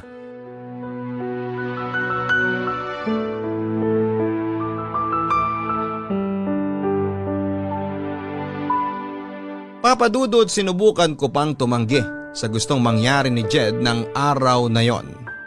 Pero tuluyan na rin akong bumigay at sinuko ang aking bataan sa kauna-unahang lalaking tinibok ng puso ko. At pagkatapos naming gawin ni Jed ang bagay na yon, mas naramdaman ko ang pagmamahal niya para sa akin. Siguro kasi nag-iba rin ang higpit ng yakap niya sa akin ng mga oras na yon. At kita ko sa mukha niya na sobrang natuwa siya dahil binigay ko na ang matagal na niyang hinihingi sa akin. Ang aking buong sarili. Ang sabi ni Jed ay isang beses lang naming gagawin yon, Papa Dudut. Isang beses lang kaming magsisiping dahil gusto niya lang daw talagang mas pagtibayin nito ang relasyon naming dalawa. Kaya lang sa tuwing magkasama kami sa boarding house niya at walang ibang tao doon, kung hindi kaming dalawa lang, ay madalas niya akong kinukulit na gawin namin ang bagay na yon.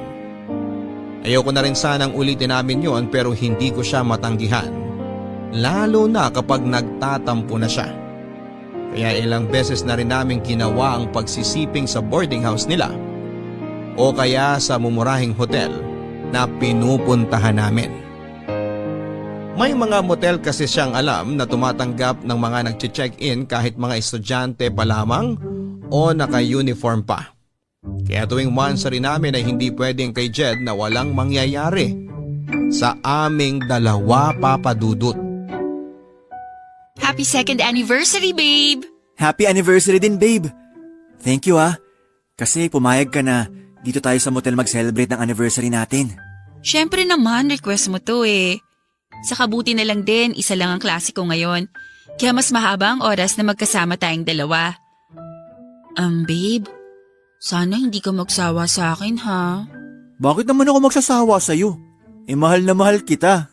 Wala lang, natatakot lang ako na mapagaya tayo sa iba na pagkatapos ng ilang beses na may nangyari sa kanila, bigla na lang silang naghihiwalay.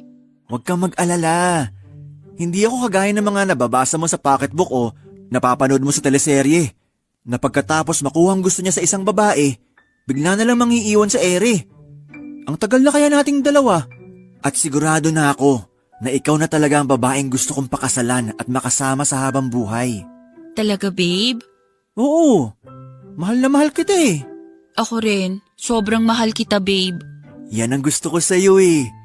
Yung palagi ko naririnig kung gaano mo ako kamahal.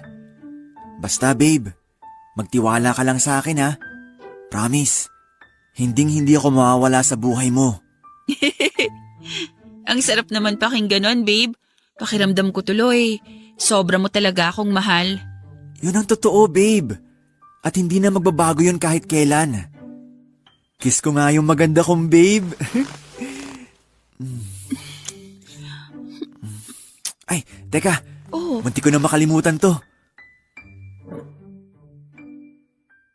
babe, ano yung ginagawa mo? Lagay ko lang tong cellphone ko dito malapit sa atin. Pero bakit? Kasi gusto ko makuna ng video tong gagawin natin. Babe, ayoko ng ganyan. I-off mo na yung cellphone mo. Ngayon ko lang naman gagawin to. Pagbigyan mo na ako. Pero ayoko nga ng ganyan. Hindi nga ako komportable na mapanood ang sarili ko sa video eh. Tapos ire-record mo pa tong ginagawa natin? Eh di wag mong panoorin to, babe. Ginagawa ko lang naman to kasi second anniversary natin ngayon. Gusto ko lang ng souvenir sa espesyal na araw na to. Pwede naman na ibang video na lang ang kunan mo sa ating dalawa. Huwag na tong ginagawa natin dito sa kama o sa loob ng motel. Baka mamaya kumalat pa yan eh. Bakit naman to kakalat? Wala ka pa rin ba talagang tiwala sa akin hanggang ngayon? Ano bang akala mo, babe? Ipagkakalat ko tong video nating dalawa? Grabe ka naman mag-isip sa akin. Hindi naman sa ganun. Nag-aalala lang ako na kung anong pwedeng mangyari na hindi maganda. Ang dami-dami nating napapanood sa balita tungkol sa kumakalat na malaswang video at ayoko na mangyari sa atin yun. Hindi mangyayari yun sa atin, basta magtiwala ka lang. Para lang naman sa mga mata ko tong video na i-record ko. Gusto ko lang na may maisave ako na kakaiba at magandang alaala nating dalawa. Siyempre, espesyal tong araw na to para sa akin, babe. Kaya pumayag ka na, please. Ngayon lang to sa anniversary natin. Promise. Sige na nga. Basta ilayo mo na lang yung cellphone mo. Kasi naiilang talaga ako na may camera na nakatapat sa ating dalawa ngayon eh.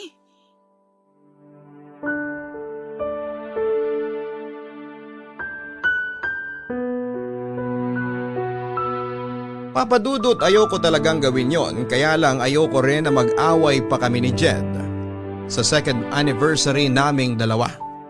Kaya naman kahit naiilang talaga ako ay hinayaan ko na lamang na i-record ng cellphone niya na nasa malapit lang sa amin ang ginagawa naming pagsisiping. Kaya lang hindi rin ako kontento doon si Jed. Kinuha niya rin ang cellphone na yon at hawak niya yon habang nire-record ng malapitan ang ginagawa naming kalaswaan noon. Sobrang naiilang at nahihirapan akong kumilos noon. Pero dahil gusto ko siyang pagbigyan ay naging sunod-sunuran na lamang ako sa lahat ng gusto niyang mangyari ng araw na yon. Kahit labag pa yon sa kalooban ko. Ang totoo, Papa Dudut, ay lumaki ako sa medyo konserbatibong pamilya. Wala na akong papa at tanging si mama na lamang ang nag-aalaga sa aming 4 na babaeng magkakapatid. Pangalawa ko sa aming 4 at nagtatrabaho na noon sa abroad ng ate ko.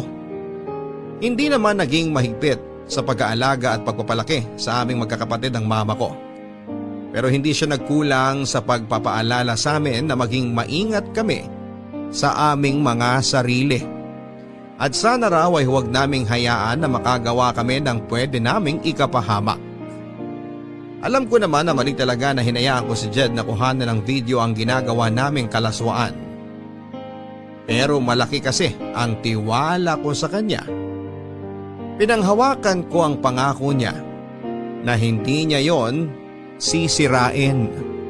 Hindi porke madalas nating kasama ang isang tao ang ibig sabihin ay lubusan na natin silang kakilala. Dahil ang ugali ng tao ay parang panahon na anumang oras ay pwedeng bigla na lang magbago. Yun ang sabi nila, Papa Dudut, na napatunayan kong totoo dahil sa biglang pagbabago ng ugali ng boyfriend kong si Jed. Nasa first semester na kami sa 4th year noon nang maging mainitin ang ulo niya. Madalas na malate lang ako ng konti sa date namin ay sinisigawan na kaagad niya ako o nagwo-walk out siya. May mga oras din na nakapagbibitaw siya ng masamang salita sa akin. O kaya ay minumura niya lang ako bigla kahit pa sa harapan ng maraming tao kapag nababadtrip siya. Kahit nga rin sa tawag o text ay palagi ako nakakatanggap ng mura sa kanya.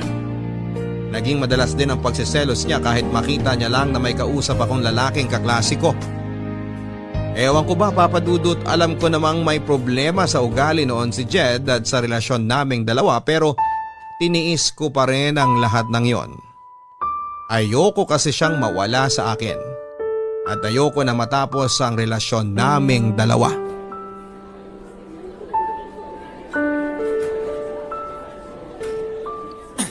Lika dito. Aray ko! Aray! Aray ko, babe! Nasasaktan na ako! Masasaktan ka lalo sa akin kapag hindi ka tumigil sa kakasalita mo dyan. Bitiwan mo nga kasi yung braso ko! Hindi naman ako lalayo sa'yo! O ayan, Aray! Hindi mo naman ako kailangang itulak! alam mo ikaw, ang arte-arte mo. Binitawan lang kita tapos sasabihin mo na tinulak na kita. Ano na naman ba kasing problema mo at parang sa akin mo binubunton yung init ng ulo mo?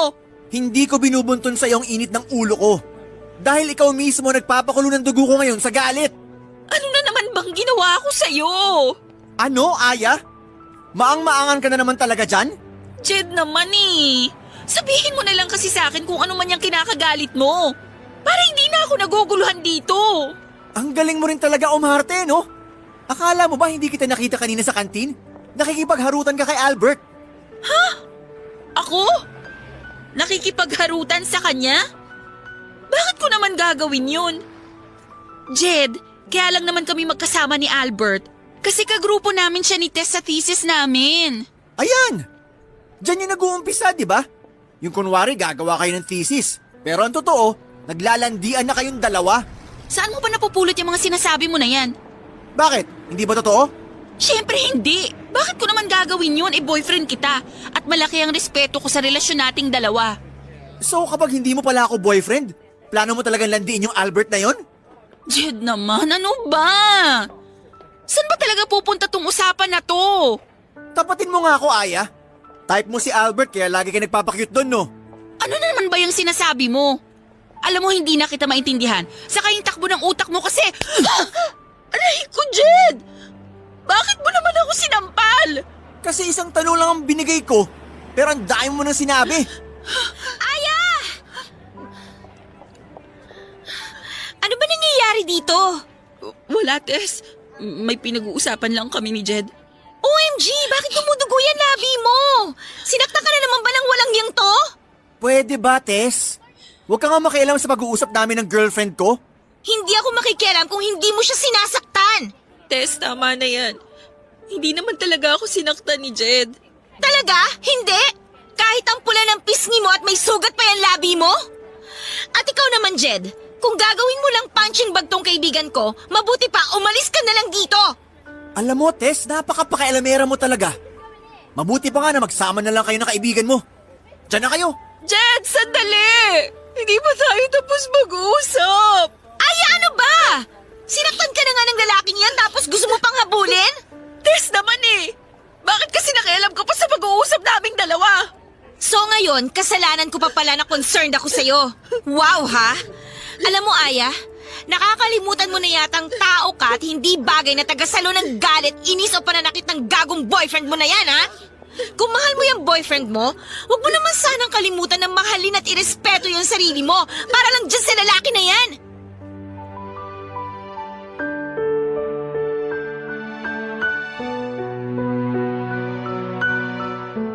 Papadudot alam ni Tess na hindi yun ang unang pagkakataon na nasaktan ako ng pisikal ni Jed kaya naman grabe rin talaga ang inis niya sa akin ng araw na yon. Ilang beses na niya kasi akong pinayuhan na hindi na raw healthy ang relasyon namin kaya dapat ay makipaghiwalay na ako dito. Pero ilang buwan ko pang tiniis ang ugali na yun ni Jed. Wala mahal ko talaga siya. At malaking bagay din talaga yung si Jed, ang kauna-unahang lalaking nakasiping ko. Aaminin ko na ang iniisip ko noon kaya ayaw ko makipaghiwalay sa kanya ay wala ng ibang lalaki. ang magkakagusto sa akin kasi nga hindi na ako virgin. Na si Jed na ang gusto kong makasama sa habang buhay kasi sa kanya ko ibinigay sa kauna-unahang pagkakataon ng sarili ko na gusto kong pilitin na ayusin ang relasyon namin dahil ayokong mawala siya sa buhay ko. Kaya lang papadudot lahat naman tayo ay marunong mapagod sa pagtitiis hanggang sa makaramdam na lang tayo na gusto na nating sumuko. Dahil dumating din po ang point lalo na nang muli akong masaktan ni Jed dahil isang kaklase ko naman ang pinagsilosan niya. Nasampal niya ako kasunod ng malulutong na mura at masasakit na salita. Kaya na mga oras na yon ay hindi na ako nakapagpigil at tinapos ko na ang relasyon naming dalawa. Nakita ko ang biglang pagbabago noon sa mukha niya na parabang nagulat siya at nagsisi sa ginawa niya sa akin. Pero dahil pagod na akong magtiis, hindi ko na siya binigyan pa ng isang pagkakataon na ayusin ang relasyon namin, Papa Dudut.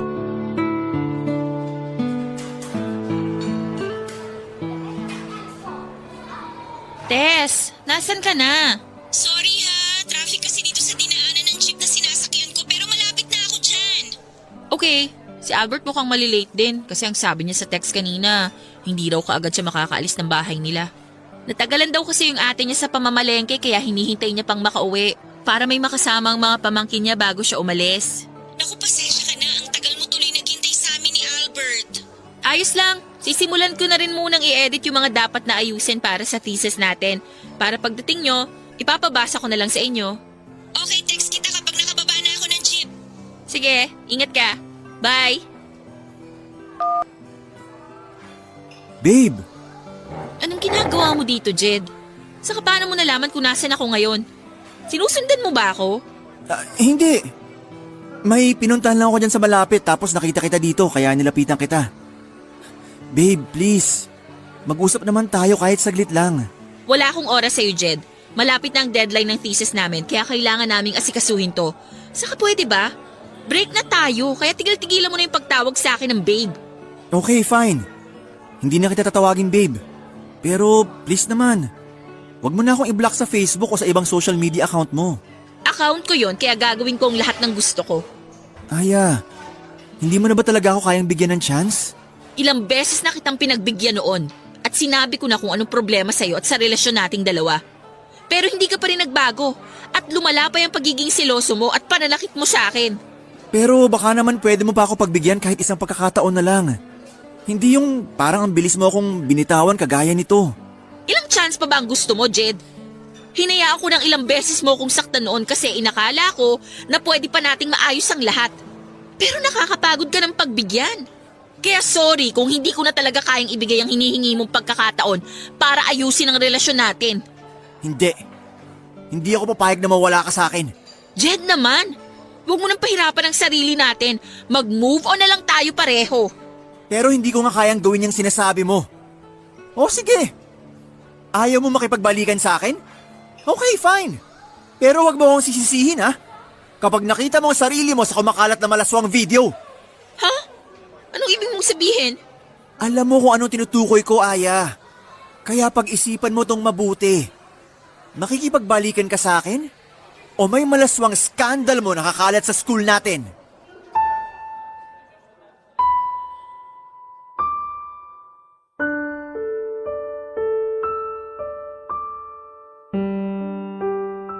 Papadudot, hindi na ako nakasagot sa tanong na yon ni Jed sa akin.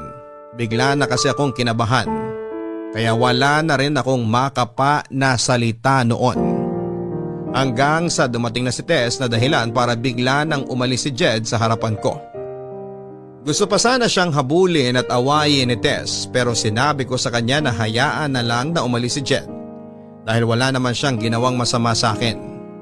Hindi ko sinabi kay Tess ang pagbabantang ginawa ni Jed, Papadudut, dahil nahihiya ako na malaman niya na pumayag ako sa pagbivideo na gusto ni Jed noon. Pero napansin niya na may gumugulo sa isipan ko ng mga oras na yon. Nang tanungin niya ako tungkol doon ay sinabi ko na wala lang yon, kaya huwag na akong alalahanin pa.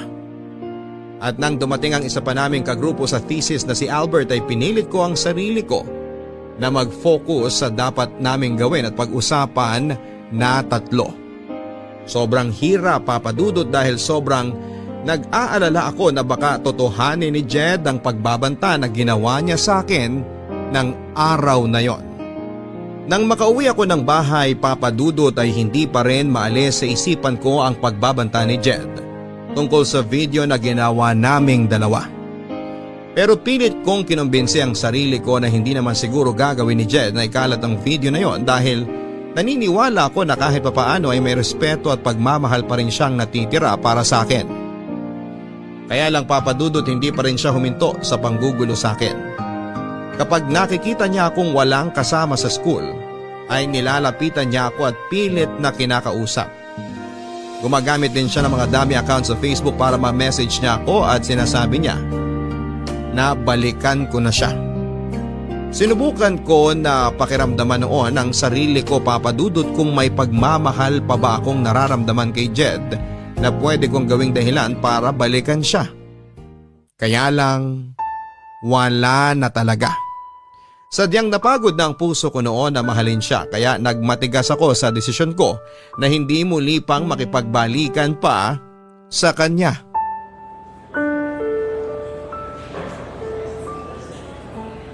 Hello, sino to? Hi babe, kumusta? Jed, ikaw na naman? Oh, teka, relax ka lang babe. Jed, pangatlong palit ko na ng SIM card to. Paano mo ba nalalaman tong bagong cellphone number ko? Nakalimutan mo yata na marami tayong common friends. Ewan ko sa'yo. Wala naman tayong dapat pag-usapan kaya ibababa ko na tong… Oops! Huwag mong ibababa tong tawag. Dahil kung hindi, magsisisi ka talaga. Matagal na akong nagsisi at yun yung araw na hinayaan kong pumasok ka sa buhay ko. Grabe ka naman, Aya. Kung makapagsalita ka, parang hindi kita napaligaya sa kama. Pwede ba? Kung mambabastos ka lang, humanap ka na ng ibang kakausapin mo kasi wala akong panahon sa'yo. Ikaw nga ang gusto kong kausap. Kasi nami-miss na kita, babe. Kaya bumalik ka na sa akin. Please? Hindi mo na ako madadaan sa mga paglalambing mo na yan. Sige na, bye!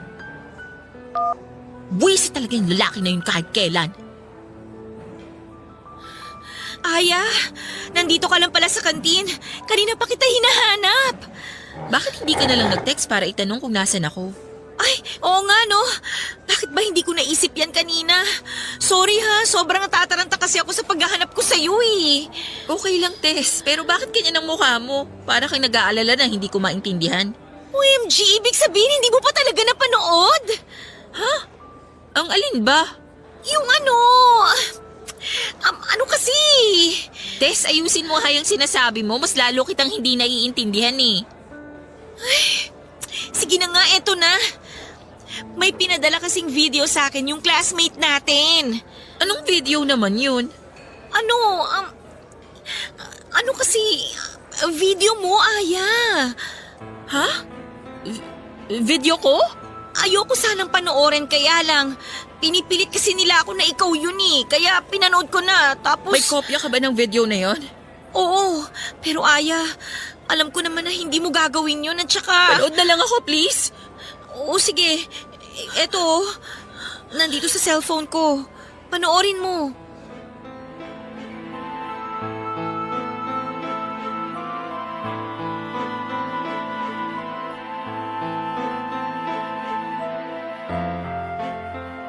Halos maiyak ako nang makita ko ang sarili ko sa video na pinapanood sa akin ni Tess, Papa Dudut. Tinotoo pala talaga ni Jed ang ginawa niyang pagbabanta sa akin na ipagkakalat niya ang video ko. Ang malaswang video na kinuhanan ni Jed noong magkasama kaming dalawa sa isang motel. Kaya lang sa video na yon, Papa Dudut, halos mukha at katawang ko lang ang kita dahil edited na yon. At pakiramdam ko noon ay bigla na lang akong pinagtinginan sa loob ng kantin at pinagbubulungan kahit naka-earphone naman ako ng mga oras na yon. Bigla tuloy akong umalis ng kantin at pumunta na lamang sa may likod ng gym kung saan ay sinundan naman ako ni Tess. At dahil itinuring ko siyang totoong kaibigan ay pinagtapat ko na sa kanya noon na ako talaga ang nasa malaswang skandal na yon. At si Jed pa ang kumuha ng video. Sinabi niya na kailangan daw na magsumbong na ako sa mga pulis para maaksyonan daw ang ginawa sa akin ni Jed. Pero syempre hindi ako sumang-ayon, Papa Dudut, dahil una sa lahat, ayokong malaman ni Mama ang ginawa kong kalaswaan, Papa Dudut.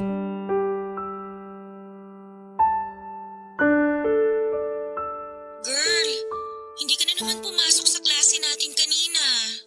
Masama kasi yung pakiramdam ko pero medyo okay naman ako ngayon. Sigurado ka ba na ayos ka lang? Oo, wag ka mag-alala sa akin kasi nandito lang din naman ako sa bahay. Paano naman ako hindi mag-aalala sa'yo? 2 araw ka nang hindi pumapasok sa mga klase natin.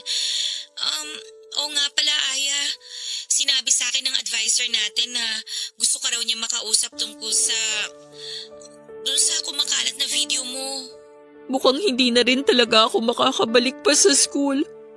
Alam naman kasi natin na hindi nila tinotolerate yung ganitong issue sa isang estudyante. Expulsion din ang diretso ko dahil sa ginawa ni Jen sa akin. Baka naman may iba lang siyang gustong sabihin sa'yo. O kaya kailangan lang niya ng paliwanag mo tungkol dun sa video. Sabi ko naman sa'yo isumbong mo na siya sa advisor natin o kaya sa mama mo para maturuan ng leksyon yung Jet na yan. Alam mo naman na hindi ko kayang gawin yan. Kasi ayoko malaman ni na mama ang nangyari sa akin o yung tungkol sa kumakalat ko na video. Nakakainis lang kasi ang kakapalan ng mukha ng ex-boyfriend mo. Dapat siyang ma-expel dito sa school natin. Pero Aya, ito payo ko lang naman sa'yo ha. Siguro sabihin mo na sa mama mo kaysa naman sa iba pa niya malaman yung nangyayari sa'yo ngayon. Ewan ko, Tess. Bahala na. Sige na, ibababa ko na tong tawag kasi kailangan ko na rin magluto para sa hapunan namin. Okay, sige. Basta tawagan mo ako kapag kailangan mo ng kausap, ha? Oo, salamat. Bye.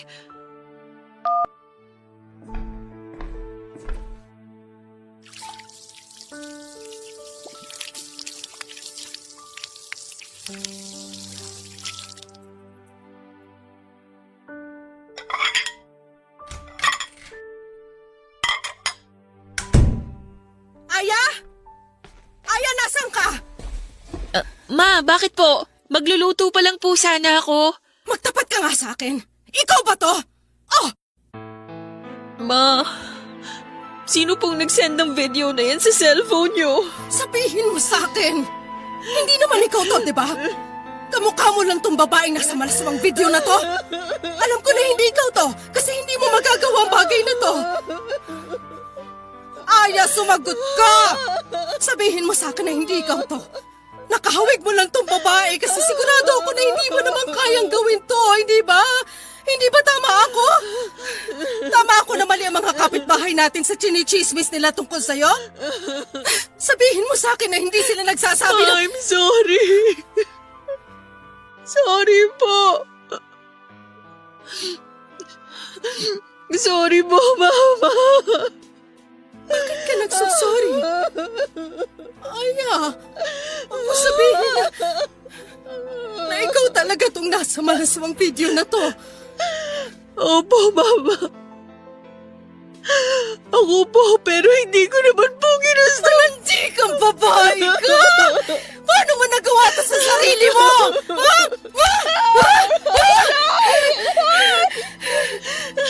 Ilang ulit ko kayong pinapaalalahanan ng mga kapatid mo na huwag gumawa ng kalokohan dahil puro babae kayo.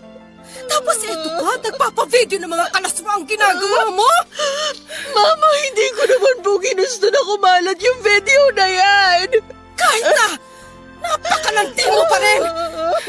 Napakalaswa mong babae. Hindi mo na ginalang ang sarili mo. Hindi mo na nirespeto yung katawan mo. Nakakahiya ka. Nakakahiya kang anak. Kinakahiya kita at yung kahihiyan na ginawa mo sa sarili mo.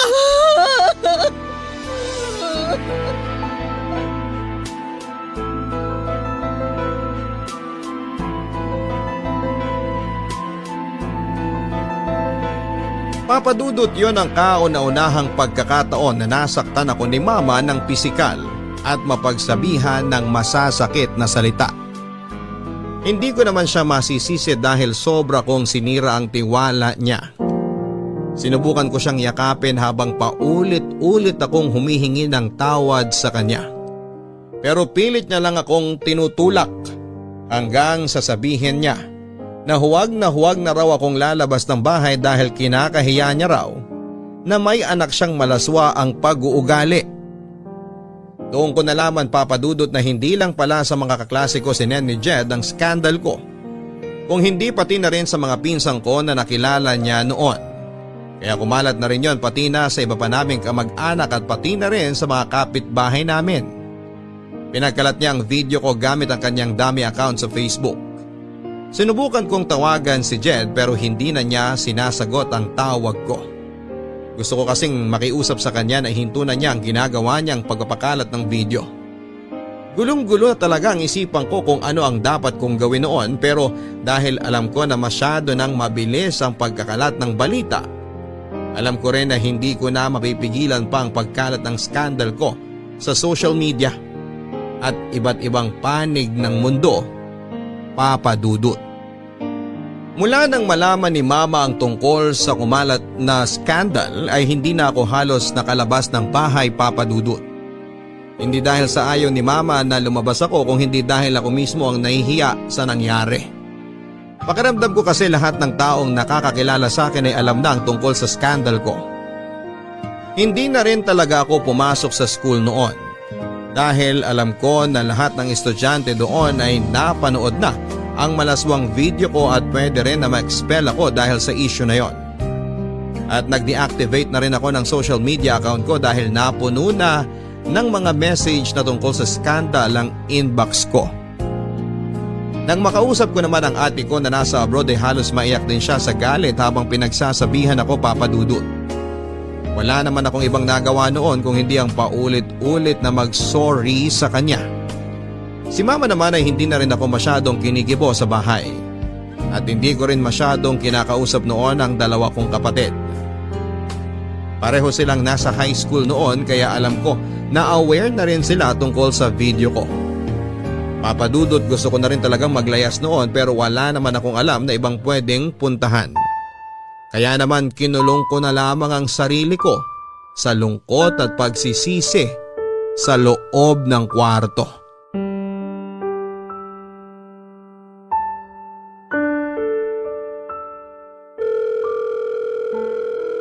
Sagutin mo na yung tawag ko, please.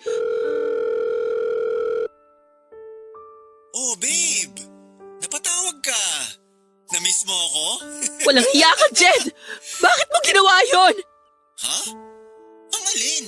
Huwag ka nang mag-deny dyan. Alam ko naman na alam mo kung anong tinutukoy ko. Ah! Yung tungkol ba to sa scandal mo? In fairness, babe sexy mo dun. Parang sarap na sarap ka habang nakikipag-ano ka sa video na yun. Napakasama mo talaga, Jed! Oh, bakit? Anong masama sa sinabi ko? Totoo naman, diba? Ang lakas kaya ng ungol mo dun sa video. Ikaw naman kasi, babe. Bakit ka naman kasi pumayag na magpakuha ng video? Ayun tuloy. Napanood na ng ibang tao kung gaano ka kahilig sa sex. Tigilan mo na nga yung pagtawag sa akin ng babe! Ang kapal din naman talaga ng mukha mo na sabihin sa akin yan! Alam ko naman na ikaw ang nagpakalat ng video ko na yon! Oh, teka lang. Hinay-hinay ka sa pagbibintang mo. Kasi wala ka namang katibayan dyan. Ang kapal talaga ng mukha mo na magbaang-baang pa dyan! Bakit? Totoo naman Hindi ko nga alam kung ako ba talagang kasama mo dun sa video eh. Jed, pwede ba? Ikaw lang naman ang lalaki nakagalaw sa akin at alam mo yon! Kaya huwag kang mag-imbento ng kwento dyan! Aya, paano ko naman masisiguro na ako talagang kasama mo sa video na yun? Mukha mo at katawan mo lang naman na nakikita dun.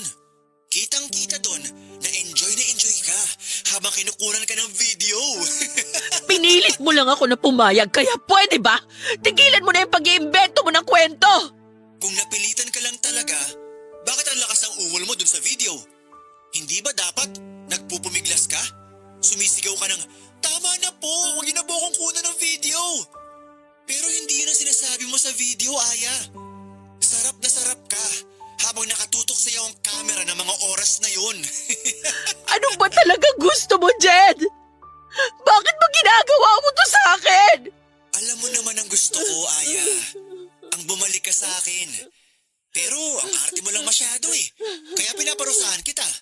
Wala naman akong kasalanan sa'yo. Tinapos ko naman ang maayos ang relasyon nating dalawa at sinabi ko sa iyong dahilan kung bakit ayoko na. Ah, ayaw mo na talaga? Ganun na lang talaga yon? Oo nga pala, may naalala ako. Ikaw, naaalala mo pa ba? Yung nakaluhod ka? Habang nakatutok yung cellphone ko sa'yo? Hindi ko pa pala yun nasisend sa mga kaibigan natin o kamag-anak mo. Dahil gusto kong pagsawaan mo ng panoorin yun bago ko ipasa sa kanila. Jed, please! Itigil mo na to! Maawa ka naman sa akin. Halos itakwil na ako ni Mama nang dahil sa video na pinakalat mo.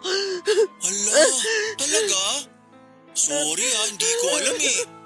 Pero sige, hindi ko na ikakalat yung video na nakaluhod ka.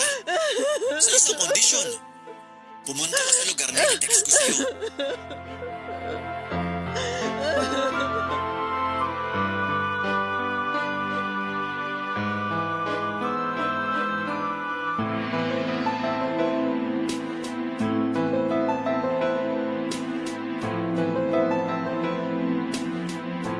Papadudot gustong makipagkita ni Jed sa akin sa isang motel para raw makapag-usap kami. Pero hindi ako pumayag dahil alam ko naman ang gusto niya talagang mangyari noon. Sinabi ko sa kanya na hindi na ako babalik pa talaga sa kanya at hindi na ako papayag na may mangyari pa sa aming dalawa. Hindi na rin ako nakapagpigil at nailabas ko na ang lahat ng sama ng loob ko sa kanya. Mula sa pagiging seloso niya, mapanakit na boyfriend hanggang sa pagkawala ng pagmamahal na dati kong nararamdaman para sa kanya. Naramdaman ko rin ang galit niya noon sa boses niya at muli akong pinagbantaan na ipagkakalat niya ang isa ko pang malaswang video. Nagtapang-tapangan ako at sinabi ko na hindi ako natatakot sa kanya. Kaya lang kinagabihan Papadudot ay tinawagan ako ni Tess para sabihin na may kumalat na namang bagong video ko. At yun nga yung tinutukoy ni Jed na nakaluhod ako sa harapan niya habang kinukuhanan niya ako ng video. Hindi lang yun ang kumalat kung hindi pati na rin ang iba't ibang version ng kwento na tungkol sa pagkatao ko. Na iba't ibang lalaki raw ang kasama ko sa video na yon na nagbebenta raw ako ng katawan kaya may ganon ngalaswang video. Na matagal na raw akong hindi nag-aaral dahil pariwara na raw ang buhay ko. At kung ano-ano pang version ng kwento na hindi naman totoo. Nalaman ko yun mismo mula kay Tess, Mama at sa mga kapatid ko. Lalo tuloy akong kinamuhian ni Mama dahil inakala niya na totoo ang mga chismis na yon. Lalo rin akong nagalit noon sa sarili ko. Pakiramdam ko noon ay pati ako ay nandidiri na sa katawan ko dahil sa video na yon. Para bang nawala na ako ng kakampi at dahilan para mabuhay dahil puro kahihiyan na lamang ang binibigay ko kina Mama. Papadudot, alam kong mali pero dahil sa sobrang na-stress at na-depress na ako sa nangyayari sa buhay ko ng mga oras na yon, ay hindi ko na napigilan ang sarili ko na subukang tapusin ang buhay ko. Nasa kwarto lang ako noon at inabot ko ang cutter mula sa pencil case ko. At doon nga ay sinimulan ko ng laslasin ang pulso ko.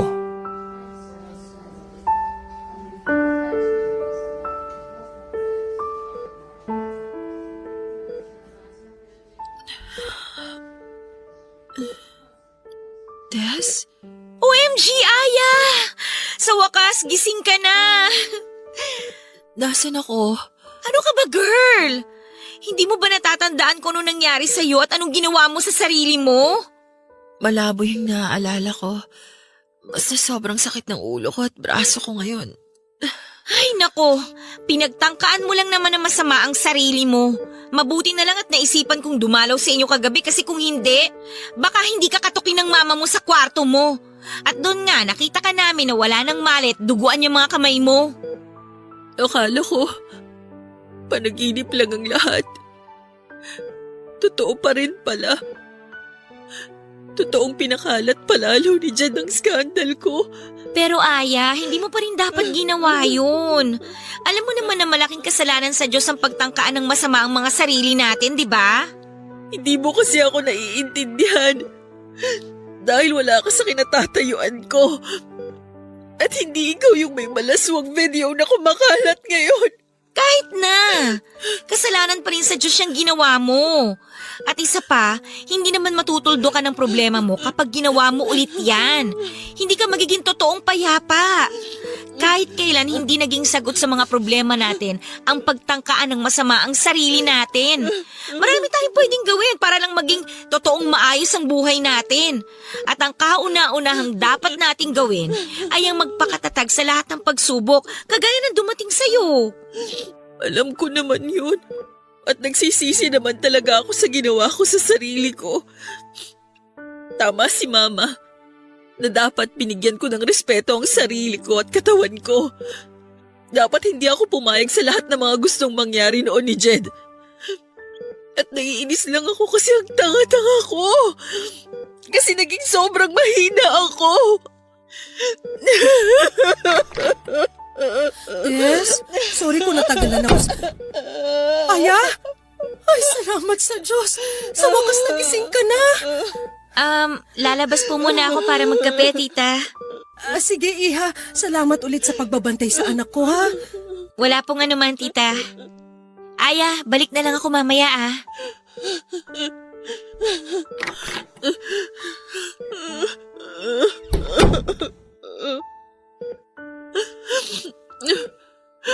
Mama, sorry po.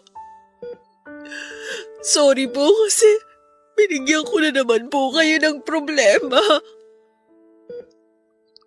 Sorry po kasi nagiging pabigat na po ako sa inyo. Sorry po sa ginawa ko. Sorry po talaga. Shh! Tama na. Huwag ka nang umiyak. Wala na po akong ibang binigay sa inyo kung hindi puro problema at kahihiyan na lang po, Mama. Pero maniwala po sana kayo na nagsisisi na po ako sa lahat ng naging pagkakamali ko. Hindi po ako masamang babae kagaya ng sinasabi ng ibang tao. Hindi po totoo na kung kani-kaninong lalaki po ako pumapatol. Si Jed lang po ang naging boyfriend ko. Mama, siya lang po ang lalaking kasama ko sa lahat ng kumalat ng malaswang video ko. Maniwala po sana kayo sa akin. Hindi mo ako nagsisinungaling. Hindi ba ako masamang babae, Mama? Naniniwala naman talaga ako sa'yo. Nadala lang talaga ako ng galit ko kaya nakapagbitaw ako ng masasakit na salita. Sorry rin, anak, kung hindi kita masyadong inintindi at mas pinakinggan ko pang masasamang naririnig ko mula sa ibang tao. Pero sinabi na sa akin ni Tess ang lahat na nangyari sa'yo. Kaya alam ko na nagkamali ako ng mga taong pinakinggan at pinaniwalaan. Kasalanan ko rin naman po kasi masyado kong binigay ang lahat kay Jed. Kasalanan ko kasi nagtiwala ako sa kanya. At alam ko rin po na malaking kasalanan ang ginawa kong pagtatangka ng masama sa sarili ko. Kaya sana, huwag mo nang uulitin ang lahat ng yon, Aya. Lalo na ang pananakit mo sa sarili mo. Ayoko mawala ka sa akin. Hindi ko kakayanin kapag nawalan ako ng anak. Basta ito ang pangako ko sa iyo, Aya. Gagawin natin ang lahat para papanagutin ng Jed na yon sa mga kasalanan niya sa iyo.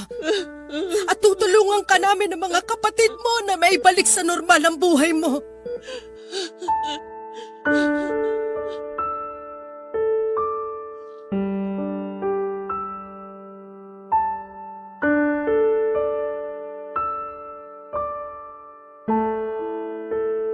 Papadudot nang makalabas ako ng ospital ay naglakas loob na akong sampahan ng kaso si Jed.